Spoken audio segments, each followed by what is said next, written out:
సుగుణాభి రాముడు. వానరశ్రేష్ఠుడైన హనుమంతుడు సీతను చెవులకు అనుకూలమైన మాటలతో సంతోషపెట్టాడు. రాముని తేజస్సు సూర్యుని తేజస్సు వంటిది. అతడు చంద్రుని వలె లోకాలకు జనులకు మనోహరుడు. కుబేరుని వలె సకల లోకాలకు ప్రభువు. విష్ణువు వల్లే పరాక్రమవంతుడు, గొప్ప కీర్తి గలవాడు. రాముడు సత్యాన్నే పలుకుతాడు. బృహస్పతి వలె మధురంగా మాట్లాడుతాడు. రూపవంతుడు, మంచి భాగ్యం కలవాడు, మంచి శోభ కలవాడు.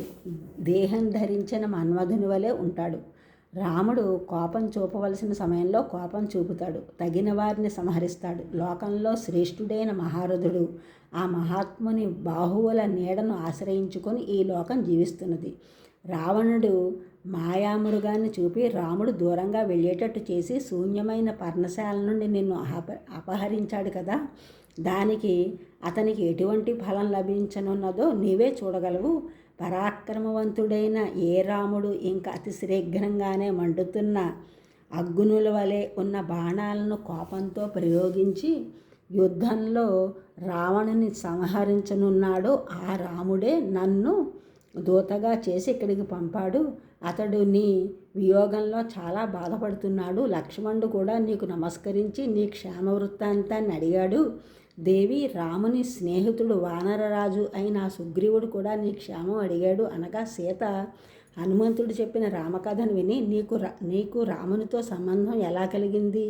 వానరులకు నరులకు సంబంధం ఎలా ఏర్పడింది? నీవు రామలక్ష్మణులను వర్ణించి చెప్పు, నా శోకం ఉపశమిస్తుంది అని అనగా వాయుకుమారుడైన హనుమంతుడు సీత మాట విని, దేవి, నా అదృష్టంతో నీకే తెలిసి ఉండి కూడా నీ భర్త అయిన రాముని ఆకారం గురించి అడుగుతున్నావు. ఓ విశాలాక్షి, శత్రు సంహారకుడైన రాముడు ఈ ప్రపంచంలోని ప్రాణులందరినీ, విశేషంగా తన వారిని, ధర్మాన్ని బావుగా రక్షిస్తాడు.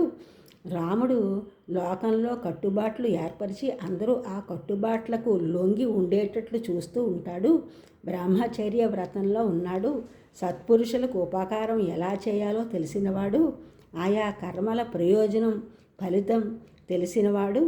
రాముడు సత్య ధర్మాల పట్ల ఆసక్తి కలవాడు. ఈ ఛానల్ చూసిన వారందరూ కూడా సబ్స్క్రైబ్ చేయండి, షేర్ చేయండి, లైక్ చేయండి, కామెంట్ చేయండి. సబ్స్క్రైబ్ చేసిన వారందరికీ కూడా కృతజ్ఞతలు. షేర్ చేసినారు, లైక్ చేసినారు, కామెంట్ చేసిన వారందరికీ కూడా ధన్యవాదములు.